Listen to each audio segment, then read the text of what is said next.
اعوذ باللہ من الشیطان الرجیم بسم اللہ الرحمن الرحیم۔ حمد و ثنا اللہ رب العزت کی بارگاہ میں کہ جو ہر لحاظ سے اللہ کی حمد و ثنا ذات ہے، اور درود و سلام اللہ رب العزت کے ان برگزیدہ بندوں پر کہ جن کے طفیل انسان کو اللہ رب العزت کی طرف سے حق کی ہدایت نصیب ہوئی۔ ناظرین کرام السلام علیکم، میں ہوں ساگر نقوی اور آپ دیکھ رہے ہیں میرا یوٹیوب چینل۔ ناظرین، ملکی حوالے سے کچھ خبریں ہیں وہ آپ کے ساتھ شیئر کرنی ہے، ان پہ مختصراً بات کرنی ہے۔ تو سب سے پہلے آتے ہیں اس لانگ مارچ کی طرف کہ جو حقیقی آزادی مارچ کے نام سے اس وقت نکلا ہوا ہے۔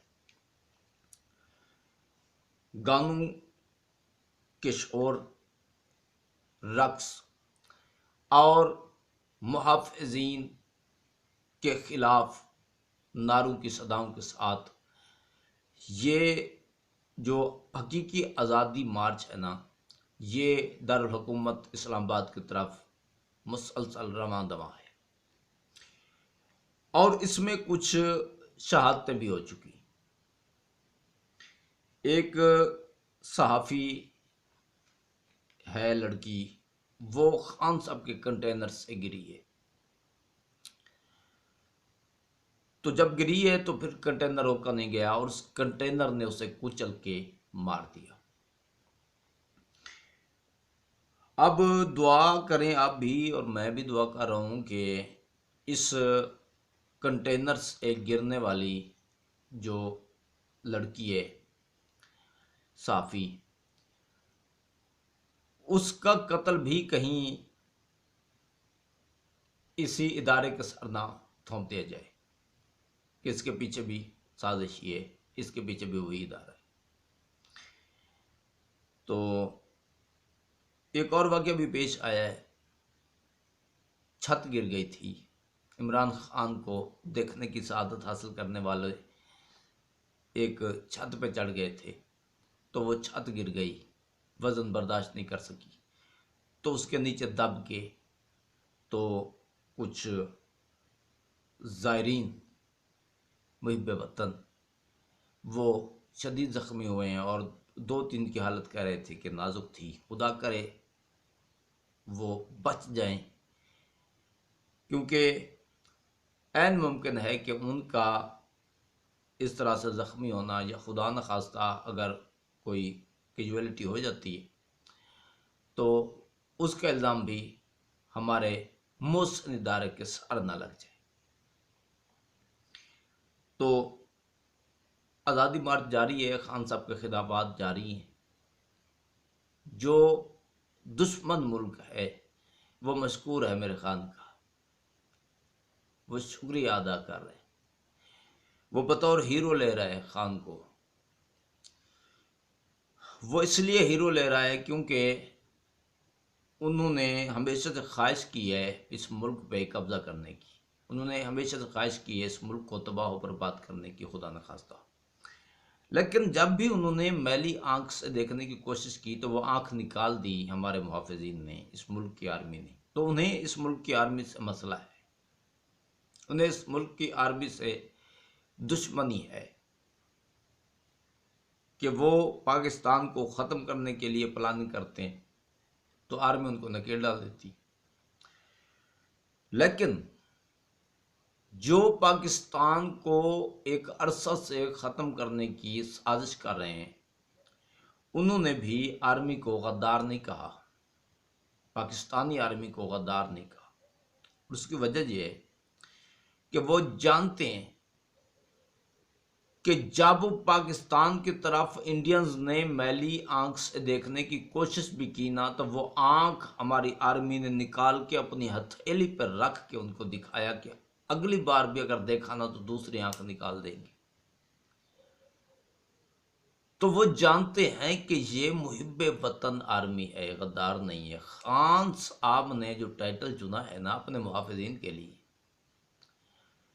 تو اس پہ وہ جشن منا رہے، اور پھر آگے منافقت کی انتہا دیکھیں، اپنے لانگ مارچ میں آرمی مخالف نعرے بلند ہیں، مسلسل آرمی کو دھمکیاں دی جا رہی ہیں، مسلسل اپنے محافظین کا مذاق اڑایا جا رہا ہے، ان کو کمزور بتایا جا رہا ہے، دنیا کے سامنے کوشش کی جا رہی ہے کہ پاک آرمی کو دنیا میں ایک کمزور آرمی کے طور پر پیش کیا جائے۔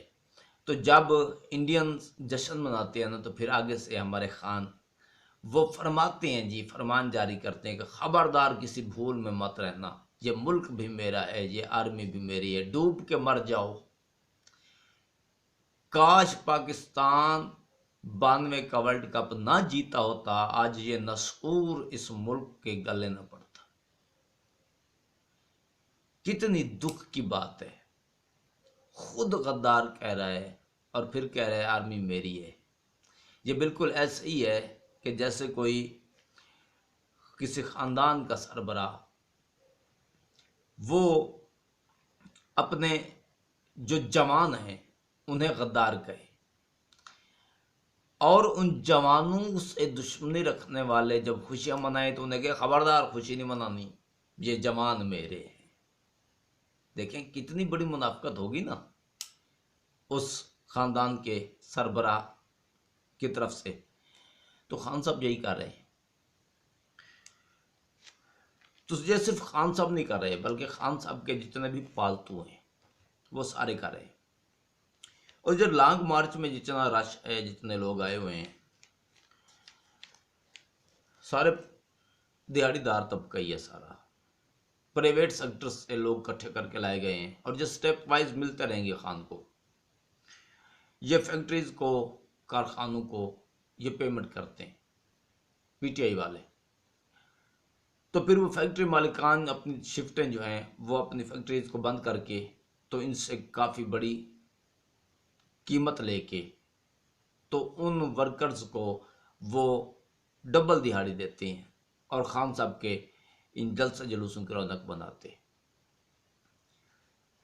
تو شفٹ وائز آتے رہیں گے لوگ، چلتا رہے گا نظام، اور خان صاحب اسی طرح سے اپنی اصلیت دکھاتے رہیں گے۔ تو یہ تو خان صاحب ہے نا جی۔ اب ان کے جو فالورز ہیں ذرا ان کی ذہنیت دیکھیں، سوشل میڈیا پہ دیکھتے ہوں گے آپ، پاک آرمی کے حوالے سے جتنی نفرت ان پی ٹی آئی والوں میں ہے نا، اتنی نفرت اب یقین کریں انڈین آرمی کے دل میں بھی نہیں ہوگی پاکستان آرمی کے لیے، اتنی نفرت اسرائیلی آرمی کے دل میں بھی نہیں ہوگی آرمی کے لیے جتنی پی ٹی آئی ورکرز کے دلوں میں اس خان کی تقریروں نے ڈال دی ہے۔ اس کے جو لفنگے ارد گرد موجود ہیں ان کے بیانات نے جتنی نفرت ڈال دی ہے عوام کے دلوں میں۔ تو آج محمد زبیر یہ ایک صحافی ہیں اور چینل کا نام ہے جی پاکستان فاسٹ، منافقت دیکھیں، پاکستان فاسٹ چینل کا نام ہے، اور آرمی مخالف بیانیہ پہ یہ بندہ انتہا سے بھی نیچے گر کے تو یہ گفتگو کر رہا ہے۔ تو اب اس نے یہ کہا ہے جی کہ ارشد شریف شہید وہ پاکستان سے گئے تھے، تو کیونکہ انہیں شہید کر دیا گیا تو اس کے بعد اب جو باقی ہیں نامور صحافی، صرف اس نے 4 گنے ہیں اور صرف یہی نامور صحافی ہیں، تو آگے میں ان لوگوں کی آپ کو اصلیت بھی بتاتا ہوں۔ عمران ریاض خان، صابر شاکر، معید پیرزادہ اور ایک اور کا نام لیے۔ تو اس نے کہا یہ ہے کہ کیونکہ ارشد شریف شہید وہ اب اس دنیا میں نہیں رہے، تو ان کے بعد اب ان کو دھمکیاں آنا شروع ہوئی تھیں نامعلوم نمبر سے، اور یہ جو دھمکیاں دینے والے ہیں کیونکہ ان کے چہرے اتنے کالے ہیں اور یہ سامنے نہیں آتے، نہ یہ چہرہ دکھا سکتے ہیں کیونکہ یہ اتنے بدصورت ہیں، تو اس لیے انہوں نے دھمکیاں دی ہیں۔ لہٰذا اب عمران ریاض خان صاحب وہ بھی پاکستان چھوڑ کے چلے گئے ہیں، اور اس کے بعد معید پیرزادہ وہ یو کے چلے گئے ہیں، تو صابر شاکر یعنی یہ صاحب ان کے حوالے سے بھی اس نے کہا ہے کہ ان کو بھی تھریٹس ہیں۔ اب اس کی جو اس نے وجہ بتائی ہے نا، وہ یہ بتائی ہے کہ رجیم چینج کے حوالے سے صرف یہ صحافی تھے جنہیں پتہ تھا سازش کا، تو اس لیے اب ان کو دھمکیاں مل رہی ہیں اور انہوں نے پاکستان چھوڑ دیا ہے۔ تو محیط پیر زادہ کے حوالے سے وہ لب کشائی فرما رہے تھے کہ وہ یو کے میں چلے گئے ہیں کیونکہ ان کی لائن پہلے سے تھی تو انہیں مسئلہ نہیں تھا۔ عمران ریاض خان صاحب، ان کی لوکیشن اس نے کہا کہ ابھی ہم نہیں بتانے والے کہ وہ کہاں ہیں کیونکہ ان کو خطرہ ہے۔ ظاہری بات ہے، اگر انسان خطرے میں ہو تو اس کی لوکیشن تو نہیں بتائی جاتی، یہ تو ٹھیک ہے۔ تو اس کے ساتھ اس نے کہا کہ وہ کسی افریقن ملک میں نہیں گئے بلکہ وہ یورپین ملک میں گئے کیونکہ وہاں سیفٹی ہوتی۔ کس کے لیے؟ پوچھنا یہ چاہتا ہوں، کس کے لیے سیفٹی ہوتی ہے؟ امریکہ دشمن کے لیے؟ اور ساتھ کہا کہ وہاں اس طرح کی کارروائی کرنا آسان نہیں ہے، کوئی جا کے کارروائی نہیں کر سکتا۔ جن کو امریکہ کا غلام کہہ رہے ہو، وہ وہاں امریکہ دشمنوں کے لیے، امریکن مخالفین کے خلاف کارروائی نہیں کر سکتے، وہاں امریکن مخالفین سیف ہیں اور امریکن غلاموں کے لیے پابندی ہے، ان پہ نظر رکھی جاتی ہے، وہ وہاں کچھ نہیں کر سکتے۔ ایسا کچھ نہیں ہے میرے بھائی، امریکہ کے غلاموں کو وہاں تحفظ ملتا ہے، امریکہ کے دشمن وہاں کچھ نہیں کر سکتے۔ کریکشن کر لیں اپنی۔ اور دوسرا آپ نے فرمایا کہ یہ 4 صحافی ہی ہیں پورے ملک میں، یہ 4 صحافی نہیں ہیں، یہ پی ٹی آئی ورکرز ہیں۔ ان کو صحافی کون کہتے ہیں؟ ونس ایڈڈ گفتگو کرنے والے لوگ ہیں، وہاں سے فنڈ لیتے ہیں، انہی کا کھاتے ہیں، انہی کا گاتے ہیں۔ باقی جب سے یہ پی ٹی آئی نے صحافیوں کو خریدنا شروع کیا ہے تو جتنے لوگ ان کے ہتھے چڑھے ہیں ان کی زبان بتا رہی ہے کہ وہ کس کا کھا رہے ہیں۔ عمران خان کے علاوہ کسی اور کا ذکر ان کی زبان سے ہوتا ہی نہیں، اور شاید کیا بلکہ یقیناً جو انہوں نے ایگریمنٹ کیا ہے ترویج پیغام عمران خان صاحب کے حوالے سے یا ذکر عمران خان کے حوالے سے، تو وہ نبھا رہے، وہ پابند ہے اپنے ایگریمنٹ کے۔ تو ان میں صحافی کون ہے؟ صابر شاکر پی ٹی آئی ورکر ہے یار، پی ٹی آئی ملازم کہہ دیں۔ عمران ریاض خان یہ کون ہے؟ صحافی تھا، اب نہیں رہا، یہ پی ٹی آئی کا ملازم ہے، پالتو ہے۔ اچھا، محیط پیر زادہ یہ کون ہے؟ یہ بھی وہی ہے، فنڈڈ لوگ ہیں یار، صحافی مت بولے ان کو۔ باقی اب یہ وہاں سے چلے گئے ہیں اور ساتھ میں کہا کہ ان کو اپنی جان کی پرواہ نہیں ہے، میں جانتا ہوں یہ بڑے دلیر لوگ ہیں، لیکن کیونکہ ان کی فیملیز ہیں تو وہ ان کو مجبور کرتے ہیں کہ آپ 2-3 مہینوں کے لیے پاکستان سے باہر چلے جائیں، تو 2-3 مہینوں کے بعد آ جائیں۔ ارشد شریف شہید مالک درجات بلند فرمائے، وہ بھی 2 سے 3 مہینوں کے لیے گئے تھے۔ ان کا بھی اس اینکر نے کہا ہے کہ وہ بھی 2 سے 3 مہینوں کے لیے گئے ہیں پاکستان سے۔ میں تو دعا ہی کروں گا کہ اللہ خیر ہی فرمائے۔ ارشد شریف کو بھی 2 سے 3 مہینوں کے لیے بھیجا گیا تھا، یہاں بھی ہوئی 2 سے 3 مہینے۔ تو مالک ان کی حفاظت فرمائے۔ جس طرح سے ارشد شریف شہید نے نہیں سمجھا تھا نا بھیجنے والوں کو، ان کی اصلیت کو نہیں سمجھ پائے تھے، غلطی یہ لوگ بھی وہی کر رہے ہیں، اللہ بہتری فرمائے۔ تو انڈین چینلز وہ میرے خان کو بہت کوریج دے رہے ہیں، اور ان کے ایک سیاسی ورکر تو باقاعدہ وہاں چلے گئے اور ان کے چینل پہ جا کے بات کی آرمی کے خلاف۔ سوچتے رہیں، کچھ غور بھی کیا کریں کہ کیا چل رہا ہے، یہ کون ہے۔ اچھا، اور جس عمران ریاض خان صاحب کی یہ بات کر رہے ہیں نا، اس کی منافقت دیکھیں۔ ایک آڈیو لیک ہوئی ہے علی امین گناپور صاحب کی، جس میں وہ بندوقیں اور بندے وہ لانے کے لیے کسی سے کہہ رہے ہیں، کسی اسد نامی شخص سے۔ تو اس پہ عمران ریاض خان صاحب نے جو تبصرہ کیا ہے انہوں نے کمال ہی کر دیا۔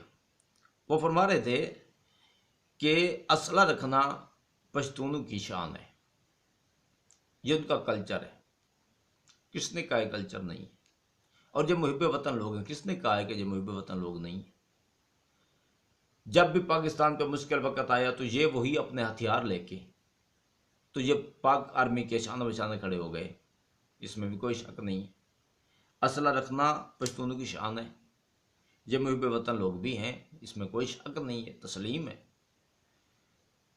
انہوں نے ملک کے امن کے لیے ہتھیار بھی اٹھائے، قربانیاں بھی دیں، لیکن یہ جو آڈیو ہے نا عمران ریاض خان صاحب، یہ جو آڈیو ہے نا، اس آڈیو میں پنڈی شہر کے نزدیک سوسائٹیز میں سے کسی سوسائٹی کا ذکر کیا جا رہا ہے کہ وہاں پہ بندے اور بندوقیں یہ جمع کی جائیں،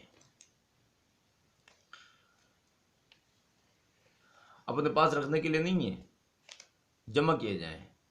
یہ جمع کیوں کیے جا رہے ہیں سوچئے گا۔ اچھا جی، اس کے بعد آتے ہیں جی، آج سید حسن نثار صاحب نے خان صاحب کے اس رویہ کو بے نقاب کیا ہے، D G I S P R اور D G I S I کے وہ جو پریس کانفرنس تھی اس کو لے کے، تو انہوں نے بہت قیمتی بات کی ہے کہ یہ جو آ کے صفائی پیش کر رہے تھے کہ ہم سب کچھ ہو سکتے ہیں، ہم کمزور ہو سکتے ہیں، ہم سے غلطیاں ہو سکتی ہیں، لیکن ہم غدار نہیں ہو سکتے۔ تو انہوں نے کہا کہ جنرل لیول کے لوگ آ کے اس طرح کی بات کر رہے ہوں کہ ہم غدار نہیں ہیں، تو وہ فرما رہے تھے کہ اس کانفرنس کے بعد میرے پلے کیا بچ گیا، کسی پاکستانی کے پلے کیا بچ گیا۔ اس لیول پہ کہانی لایا کون کہ جرنیل آ کے کہیں کہ ہم غدار نہیں ہیں؟ یہ غدار کے نعرے کہاں لگے، کہاں لگ رہے ہیں؟ یہ غدار کون کہہ رہا ہے؟ تو اینڈ پہ آ کے انہوں نے بات جو ختم کی ہے وہ فرماتے ہیں کہ اگر آرمی نے جو سٹیٹمنٹ دیا ہے کہ اب ہم مداخلت نہیں کریں گے، تو انہوں نے فرمایا کہ اگر آپ مداخلت نہیں کریں گے نا تو پھر جو ستیہ ناش ہو رہا ہے عوام کا وہ ہوتا رہے گا۔ ٹھیک ہے، پھر ستیہ ناش ہونے دیں، آپ دیکھتے رہے۔ آگے جو انہوں نے جملہ فیصلہ کن بولا ہے نا، وہ فرمایا کہ پھر یہ ریچھ کتوں کی لڑائی ہے، ہونے دیں۔ میں سیلوٹ پیش کرتا ہوں، بزرگ کو ایسے ہونا چاہیے۔ یعنی ایک درد تھا یہ بات کرتے ہوئے ان کے دل میں، جو ان کے الفاظ سے واضح ہو رہا تھا۔ کتنی تکلیف تھی ان کو اس جملہ سے کہ جو دو جرنیلوں نے آ کے کہا کہ ہم غدار نہیں ہیں۔ اس غدار غدار کا نعرہ کس منحوس شخصیت نے بلند کیا؟ ہمارے جرنیلوں کے حوالے سے کس بدبخت نے یہ بات رٹوائی طوطوں کو؟ اب وہ طوطے مسلسل بولے جا رہے ہیں۔ انتہائی دکھ کی بات ہے، انتہائی کرب کی بات ہے۔ یہ ملک محب وطن پاکستانیوں کا ہے۔ کسی بدبخت کو یہ حق حاصل نہیں ہے کہ وہ قربانی پیش کرنے والوں کو بھونکے، خون پیش کرنے والوں کو غدار کہے، اور خود ملک کا امن تباہ کر کے، اکانومی تباہ کر کے تو خود کو ہیرو کہے، ملک دشمنوں کو سپورٹ کر کے خود کو محب وطن کہے۔ اس طرح کا منافق انسان اللہ رب العزت کی پوری کائنات میں، تاریخ عالم و آدم میں بہت کم کردار ایسے ہیں کہ جو ابتدائی اسلام کے دنوں میں اسلام دشمنی کے حوالے سے سامنے آئے تھے، ان کے علاوہ اس طرح کی منافقت کہیں تاریخ میں بھی نظر نہیں آئے گی کہ غدار کہے اور پھر کہے یہ آرمی ہماری ہے، یہ میرا وطن ہے، یہ میری آرمی، یا غدار کہو یا اپنی کہو، کچھ شرم آنی چاہیے، کچھ حیا ہونا چاہیے۔ دنیا کو کیا پیغام دے رہے ہو؟ دشمنوں کے حوصلے بلند کر رہے ہو، اور جب پھر کلیئر کر دیں کہ آپ کی آرمی کون سی آرمی ہے، آپ کی، اس کو آپ اپنی آرمی نہیں کہہ سکتے، یہ آپ کی آرمی نہیں ہے۔ کلیجہ کریں، حوصلہ کریں اور بتا دیں کہ آپ کی آرمی کون سی ہے۔ یہ آرمی آپ کے نہیں ہے۔ آپ نے ان کو غدار کہا، آرمی نے آپ پہ، یہ کانفرنس نہیں تھی، آرمی نے لعنت بھیج دی اس نظریے پہ، اور یہ کلیئر کر دیا کہ اب اس نظریے سے ہمارا تعلق نہیں ہے، ان باغیوں سے ہمارا تعلق نہیں ہے، ان ملک دشمنوں سے ہمارا تعلق نہیں ہے۔ ہمارے جرنیلوں نے پریس کانفرنس کر کے یہ بتایا۔ تو فوج کو، اس پاک آرمی کو آپ اپنی فوج مت کہیں، یہ آپ کی نہیں ہے۔ آپ اپنی فوج بتائیں، آپ کی فوج کون سی ہے، اور یہ مت کہیے گا کہ آپ کے پاس فوج نہیں ہے، کیونکہ فوج سے ٹکرانے کے لیے فوج ہونا ضروری ہے۔ آپ پاک آرمی سے ٹکرائے ہوئے ہیں اس ملک میں، بغیر فوج کے نہیں ٹکرائے ہوئے، اور جس فوج کو لے کے آپ پاک آرمی سے ٹکرائے ہوئے ہیں، ٹکر لینے کی کوشش کر رہے ہیں، وہ ملک دشمن فوج ہوگی، جس طرح سے آپ ملک دشمنی کر رہے ہیں۔ تو ملک دشمنوں کے ساتھ اس پاک آرمی نے جو کیا وہ مت بھولیے گا، کیونکہ جس نے اس ملک کو نقصان پہنچانے کی کوشش کی ہے نا، چاہے وہ فوج تھی کسی ملک کی، چاہے وہ کسی نظریے کے حامل لوگ تھے، تو آرمی نے ان کو ایسا سبق سکھایا کہ پھر انہیں کئی دفعہ جنم لینا پڑا اس ملک سے دشمنی کرنے کے حوالے سے۔ تو یہ آرمی آپ کی نہیں ہے، کیونکہ یہ محب الوطن آرمی ہے۔ آپ کو محب الوطنی چھو کے بھی نہیں گزری۔ اب دعوے کرتے رہیں، جھوٹ بولنا شیطان کے پیروکاروں کا شیوا ہے۔ لعنت اللہ علی الکاذبین، لعنت اللہ علی الظالمین۔ یہ جو جانیں گئی ہیں، یہ جو لوگ زخمی ہوئے ہیں، یہ اپنے بچوں کا روزگار کما کے تو اپنے گھروں میں پرسکون نیند سو رہے ہوتے، اگر آپ فتنہ بن کے نہ کھڑے ہوتے، نہ نکلتے۔ پاکستانی قوم سے اپیل کروں گا، اس فتنے کو پہچانیں، ملک کے ہمدردوں کو پہچانیں، ملک کے دشمنوں کو پہچانیں، محب الوطنوں کو پہچانیں، وطن دشمنوں کو پہچانیں، اور تقریروں سے نہیں، عمل سے پہچانیں۔ خون کون دے رہا ہے؟ خالی تقریروں سے محب وطن کون بن رہا ہے؟ فی الحال کے لیے اتنا، ملتے ہیں نیکسٹ ویڈیو میں، تب تک کے لیے اجازت۔ پاک آرمی زندہ باد، پاکستان پائندہ باد۔ اللہ حافظ۔ پاک آرمی کو سلام۔